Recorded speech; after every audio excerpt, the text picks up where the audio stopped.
우리 현대의 난잡한 인생을 돌이켜봤을 때 겨우 200년 전엔 농구와 판지상자가 새로운 현상이었다는 것이 참 대단하다고 느껴진다. 우리가 인간으로서 묻는 질문들은 본질적으로는 단순하지만 더 깊이 보면 끝도 없이 복잡하다. 우리는 왜 여기에 존재하나?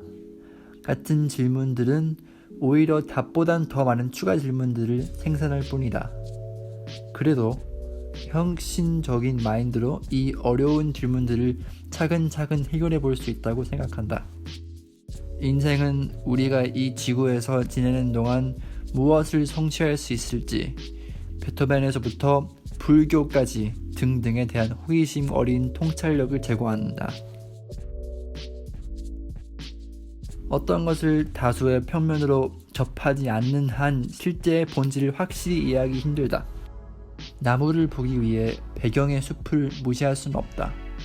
숲은 수없이 많고 아름다운 나무들이 있지만 우리가 그 아름다운 나뭇가지들을 하나하나 분석하게 되면 이 나무들은 몇백 그루 중 겨우 하나일 뿐이라는 개념을 쉽게 잊게 된다.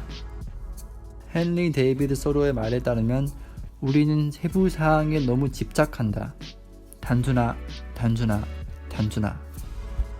베토벤을 예로 들어서 베토벤은 독일에서 다른 사람처럼 빈둥거리고 있는 중 갑자기 어떤 에너지가 그에게서 분출했다.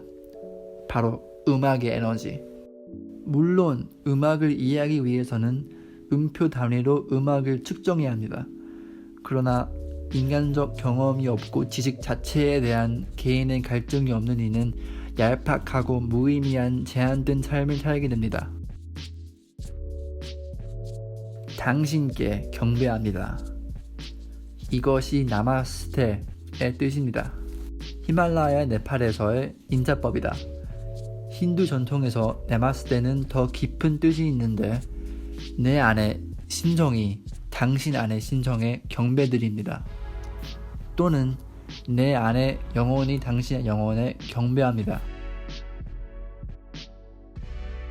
카트만두는 늘 많은 사람들이 몰려 많은 일들이 벌어지는 무지 흥미로운 곳이다. 어딜 가나 사방에 뭔가 벌어지고 있다.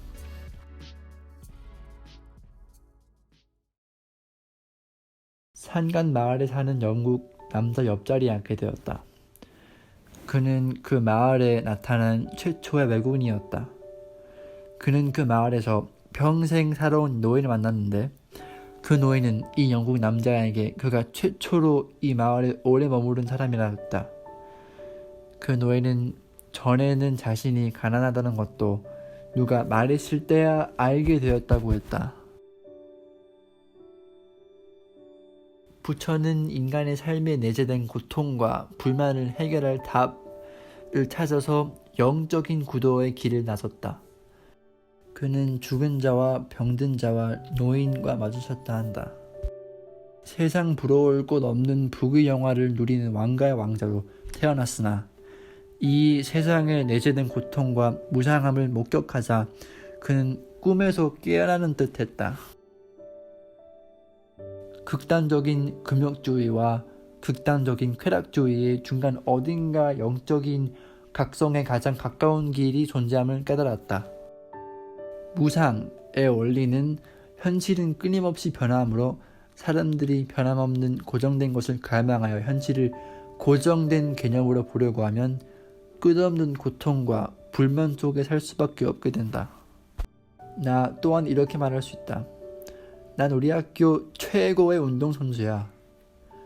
그러나 이러한 삶의 상황들은 제도적 맥락에서는 무상에서 언젠가는 끝나게 된다.